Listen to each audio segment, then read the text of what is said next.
The latest development leaves egg on the face of Permanent Secretary Asuman Lukwago 3 days after he indicted the Undersecretary in the Health Ministry, Ronald Segawa Gyagenda. According to a confidential document dated 3rd October 2016, which NTV has seen, the Permanent Secretary Dr. Asuman Lukwago anchored his decision on a whistleblower's report accusing Segawa of forgery, insider trading, and conflict of interest. Lukwago writes, and I quote, "These are indeed serious allegations, more so given your status and responsibilities in the public service. I summoned you to my office to bring these allegations to your attention and get some explanations from you with the aim of first handling the matter administratively." He reveals further, "Instead, you quickly wrote to IGG responding to the allegations and in the process also ended up peddling lies regarding the integrated financial management system which existed at the ministry at the time you joined. I've also received reports that you're rude and abusive while handling subordinates." However, the Inspector General of Government, Justice Irene Mulyagonja, has reversed Lukwago's decision, saying there was no merit in the suspension. I think he did not. You see, sometimes people take rushed action. They take rushed action and they make mistakes.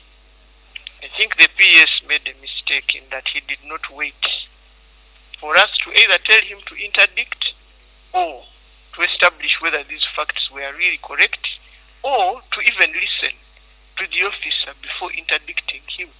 NTV has also seen a letter written by the head of public service, John Mitala, ordering for the immediate reversal of Lukwago's decision. This row comes at the time the Permanent Secretary is at loggerheads with the Health Minister, Dr. Ruth Acheng. In a letter dated 28 September 2016, the whistleblower Matia Mtabazi accuses Segawa of running a building company, Construction, which was suspended for 3 years by the PPDA over forging income tax clearance. Gyagenda is also accused of owning a radio station, Budu Broadcasting Services Limited, which provides services to the Health Ministry. This, according to whistleblower's account, amounts to a conflict of interest.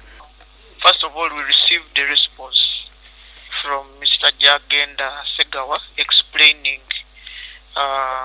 his involvement with those companies and also telling us that actually he sold his shares in the first company, that is MM. Secondly, that the contract or the work that was given to Budu Broadcasting was given to that company even before he became Undersecretary in the Ministry of Health. This was further captured in Segawa's defense, where he reveals that Budu Broadcasting Service Limited has been on contract with the Health Ministry since 2010. I wish to also inform you that all these bogus allegations are part of a grand scheme aimed at detracting, threatening, and maligning me, so that my resolve to protect public funds is shattered. He further reveals that the beneficiaries of corruption at the ministry are baying for his blood because of the stringent accountability procedures he enforced at the ministry.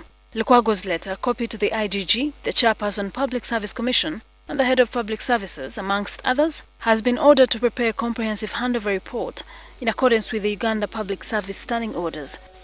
And in the public service, you don't interdict people unless you first listen.